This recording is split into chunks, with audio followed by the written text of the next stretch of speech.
Bismillahirrahmanirrahim. Demi Allah, saya bersumpah sebagai ahli dalam perkara ini akan memberikan pendapat terhadap soal-soal yang dikemukakan menurut pengetahuan saya dengan sebaik-baiknya.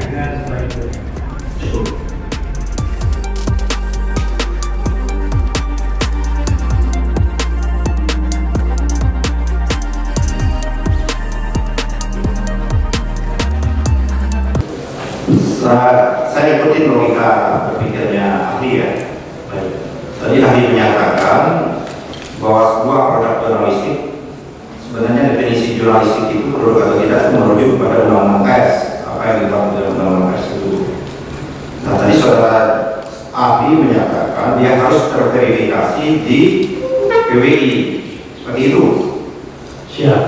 Pertanyaan saya, itu organisasi tentang apa PWI? Organisasi tentang orang-orang yang berkumpul sebagai jurnalistik, atau organisasi yang menilai sebuah tulisan itu produk jurnalistik atau bukan, seperti itu? Ini di luar kewenangan saya. Nah, tadi saudara mengatakan terverifikasi di PWI, saya kejar di luar kewenangan. Mana saudara menyatakan seperti itu? Jadi saudara sederhana saja loh katanya. Ketika ini katakan produk jurnalistik, maka ketika ada permasalahan ini ya, itu tidak bisa langsung diperkarakan seperti ini, maka dia harus menempuh hak jawab. Oh, itu maksud. Jadi kalau dia produk jurnalistik, maka siapapun yang dirugikan atas produk jurnalistik itu dia harus melalui tahapan-tahapan. Ya, dan itu sesuai dengan sebagaimana ditentukan oleh undang-undang pers. Ya. Dan itu juga ada MOU antara Kapolri dan Dewan Pers. Seperti itu. Nah, itu Dewan Pers. Seperti itu. Nah, pertanyaan kan nanti kan mulai menjadi fakta seperti itu. Oke, clear.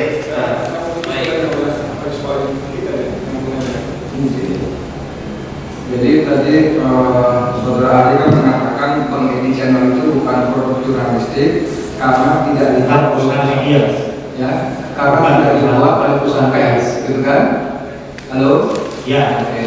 Jadi seperti disampaikan oleh rekan saya Rahmat Yani, itu Pengedi Channel itu adalah bagian dari FNN, Forum News Network, dan Forum News Network itu adalah perusahaan pers. Perusahaan pers yang sudah terdaftar di Dewan Pers. Pengedi Channel juga sudah didaftarkan di Dewan Pers sebagai produk dari FNN. Jadi memang seperti kata Mas tadi, mohon maaf, saudara ahli tidak bicara tentang keahliannya. Ahli, baik. Tadi ahli menyatakan bahwa jin bawah tanah itu sebuah metafor. Ya.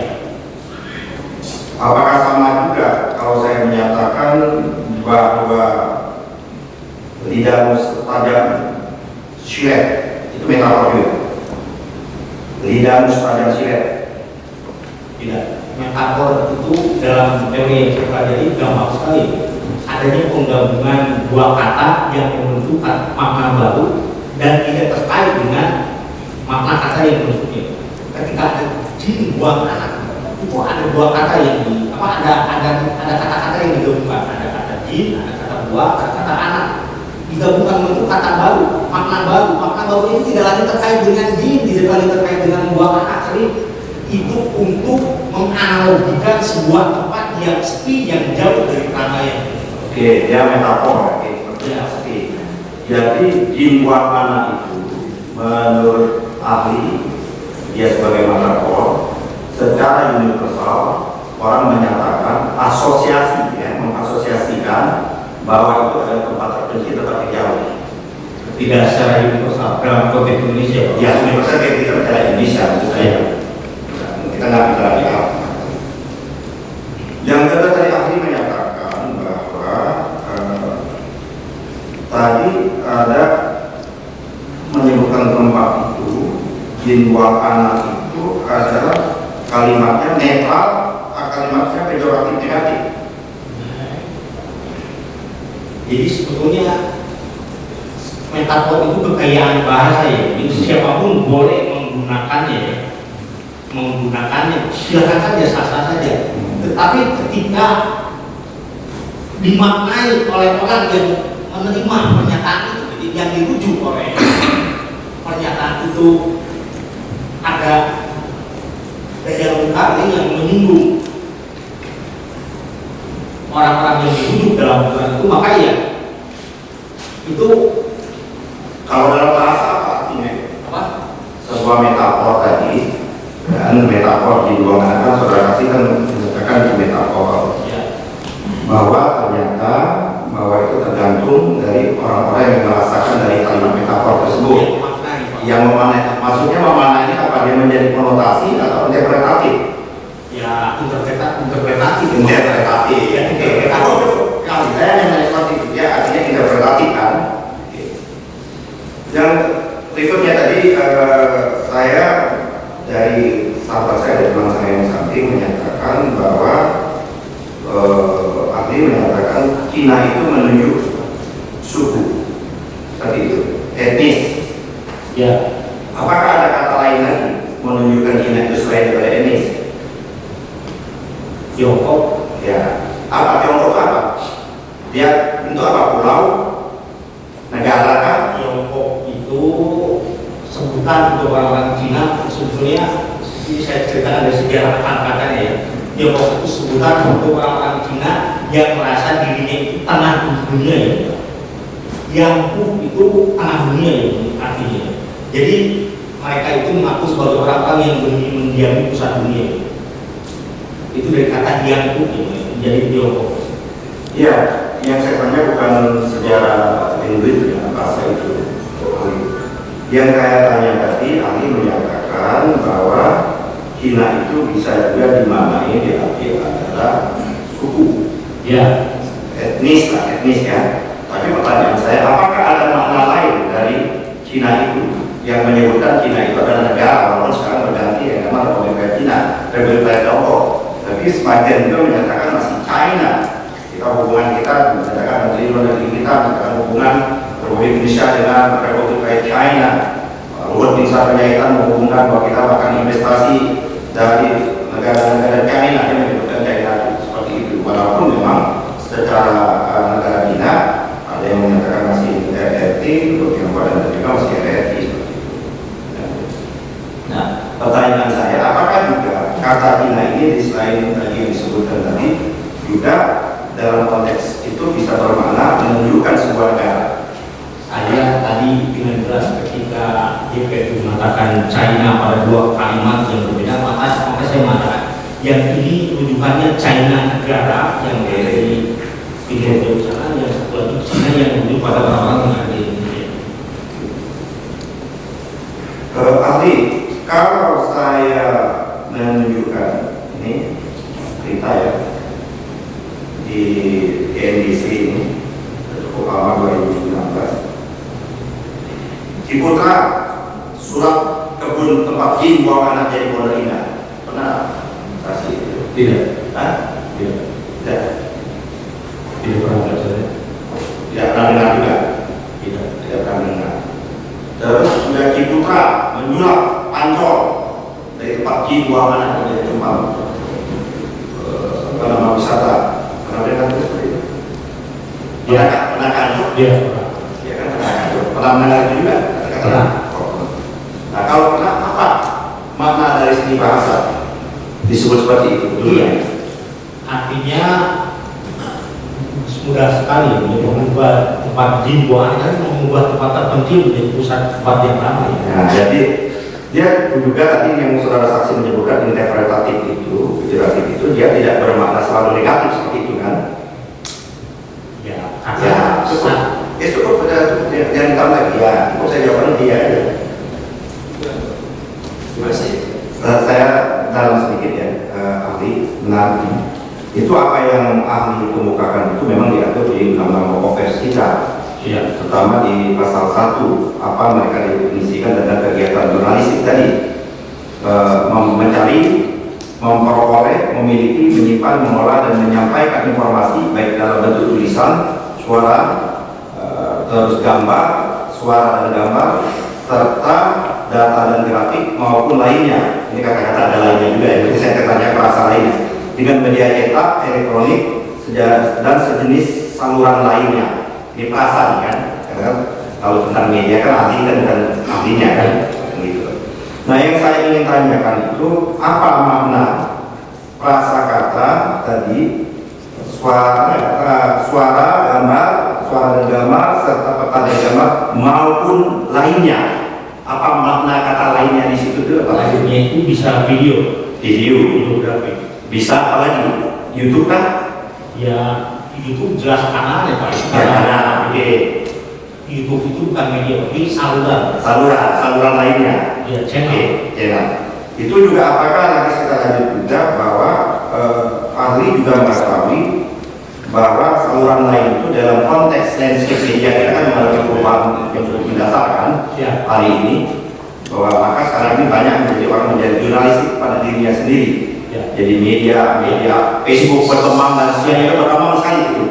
Maka orang menyatakan ada media konvensional, ada citizen journalism, social citizenship itu seperti itu. Nah, tadi saudara menyatakan bahwa saluran-saluran lainnya itu tergantung nanti adalah tentang kegiatan jurnalistik itu sendiri kan yang dikemukakan seperti itu. Yang sebagaimana definisi tadi, apa seperti itu? Saluran lain tadi. Iya. Yang undang-undang ini kan saluran lainnya itu kan artinya itu channel yang menyuarakan substansi ya, menyuarakan warta ya, menyuarakan itu ya, yang bisa jadi tidak konvensional seperti yang kita pahami sekarang, seperti televisi dan surat kabar, tapi bisa berupa videografis dan dalam pengertian kita kenal sekarang yang lain-lainnya kan? Iya. Ahli menyatakan untuk menilai ya kan perasa dari kalimat jurnalistik itu apakah itu masuk domainnya ahli ini apa domainnya ahli jurnalistik ini ada perasa ini. Saya bukan ahli jurnalistik. Bukan maksudnya untuk menilai sebuah kegiatan jurnalistik ya jurnalistik tadi termasuk istilah yang digunakan oleh saudara Tato Edi Yunaidi masalah istilah Edi Mulyadi. Jadi kaget saya.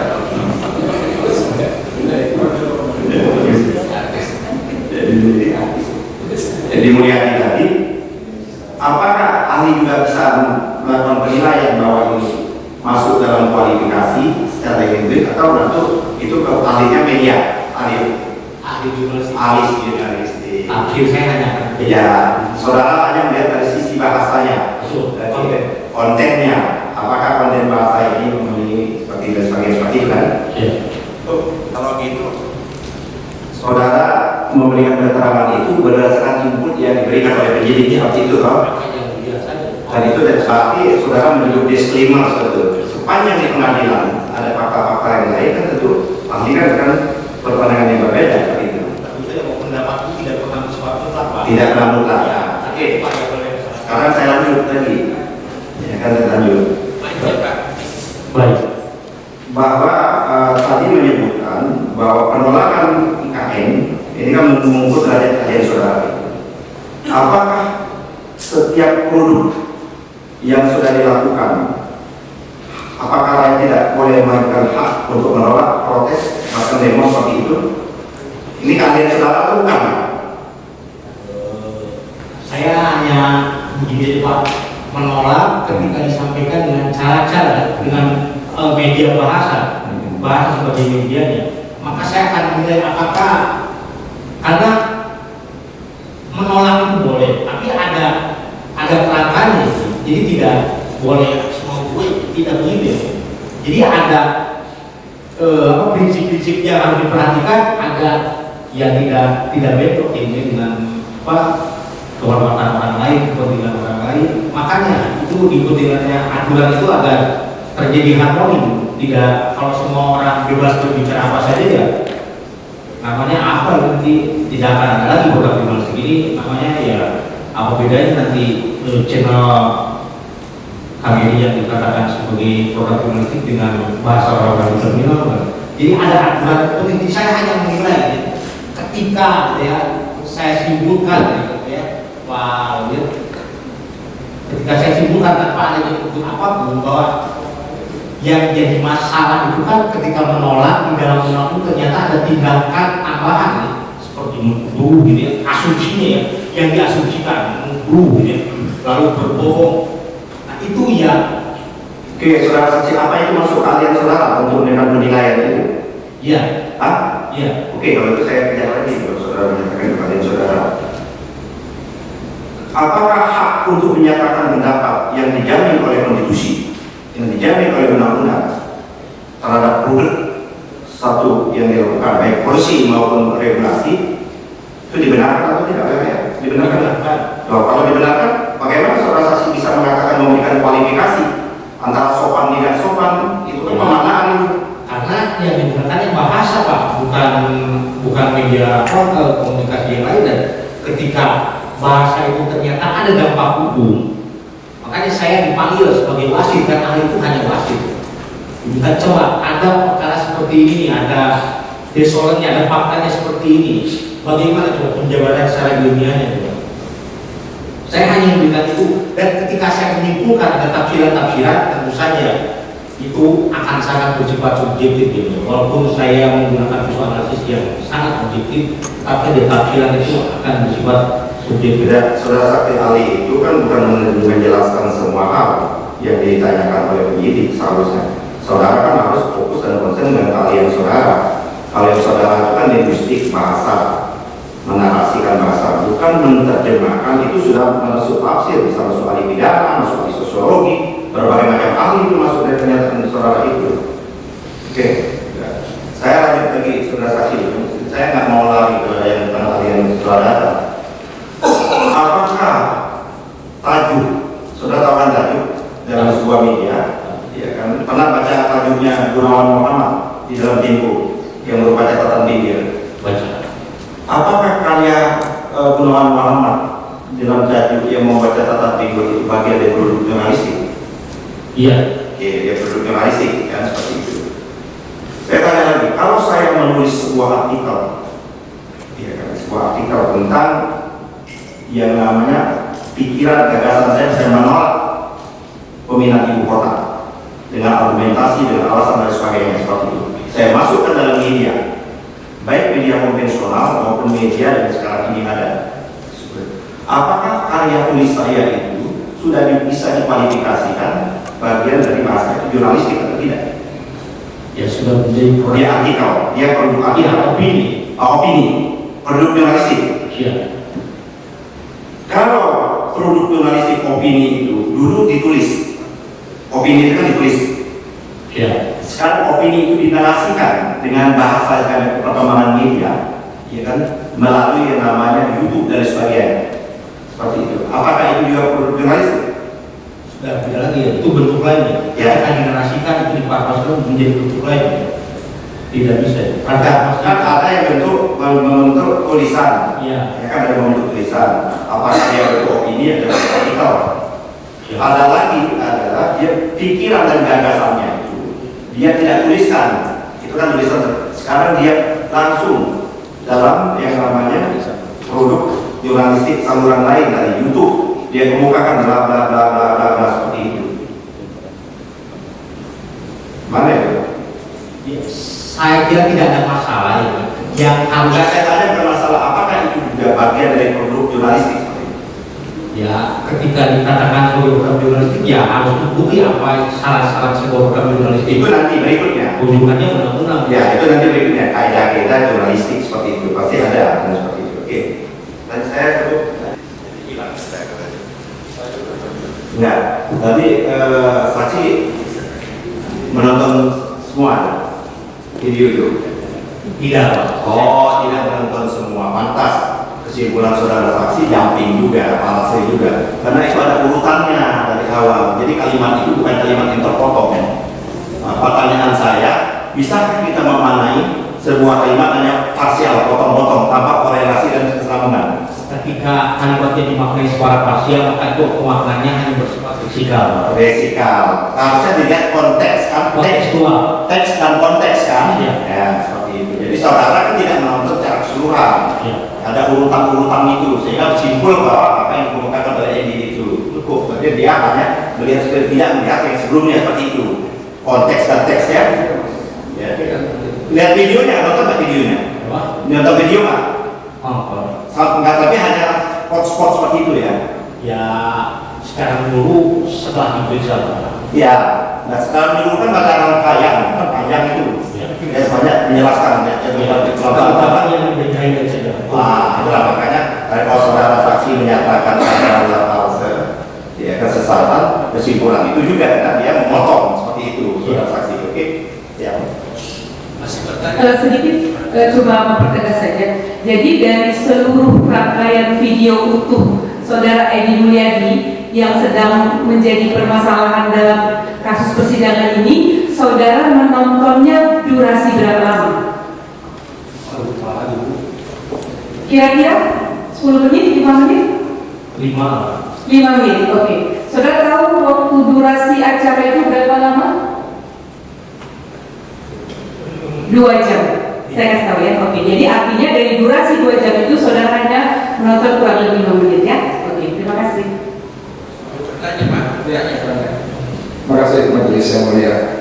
Jadi agak mengejutkan dan buat saya mengejutkan ya, ketika saksi mengatakan dia tidak nonton, dan memang dari awal saya sudah menduga begitu yang mulia saksi ahli maksud saya.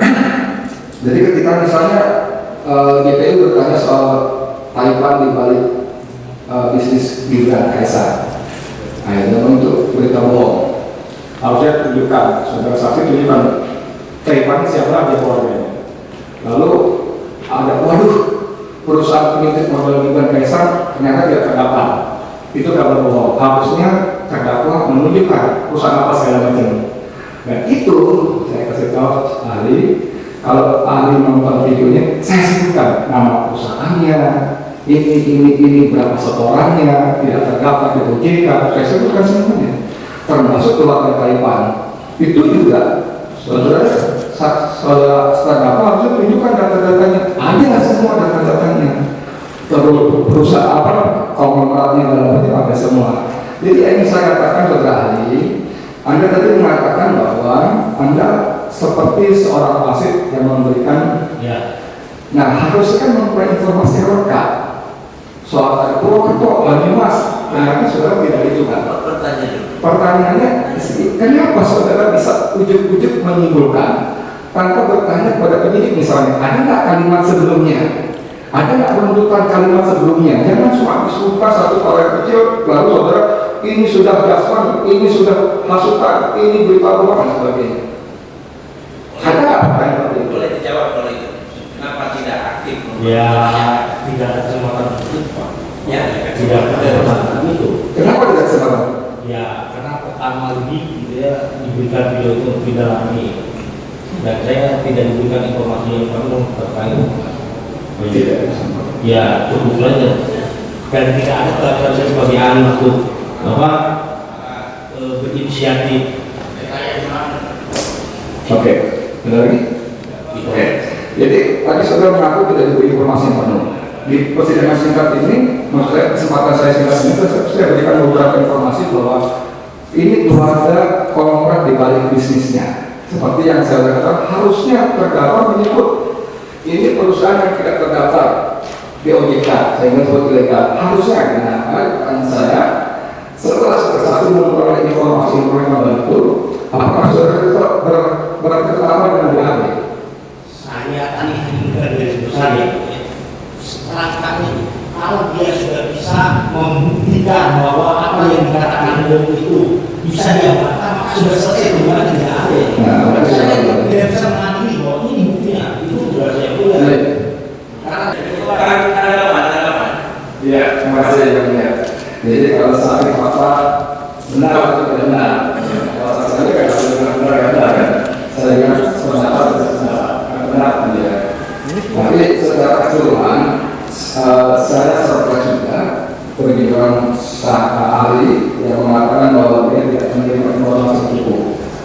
Walaupun ada pemajelis besar, apakah saudara saksi baca seluruh materi? Ya, betul. Tapi itu dibaca, beberapa kalau yang itu dibaca semua, tapi poin pertanyaan-pertanyaan pengalaman. Jadi berdasarkan dia berpendapat. Jadi misalnya itu dua pejabat juga bohong karena harusnya menunjukkan siapa karyawannya, siapa perusahaannya, itu karena tidak mendapat informasi yang benar. Nah ini bahaya sekali dengan dia, karena kalau tidak mendapat informasi yang benar bisa mendapat kesimpulan yang tidak lengkap. Maka saya itu, mohon maaf, saya itu misalnya kayak bahwa itu soal titik. Celaka orang yang salah, wah celaka lu masalah jangan dulu, ada yang berikutnya. Nah, itu yang menjelaskan. Karena sebelumnya sudah bisa menjelaskan secara umum.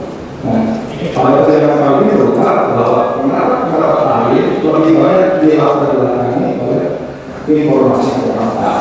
Jadi banyak pendapat misalnya tentang RRC. Nah, itu bisa dapat gunanya. Ya. Intinya tidak sebenarnya.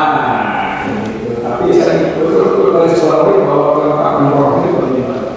Ketika saya tadi kalau itu soal kenapa itu? Jadi itu alat ini masalah di saut dan curah seperti Ya. Terima kasih ya.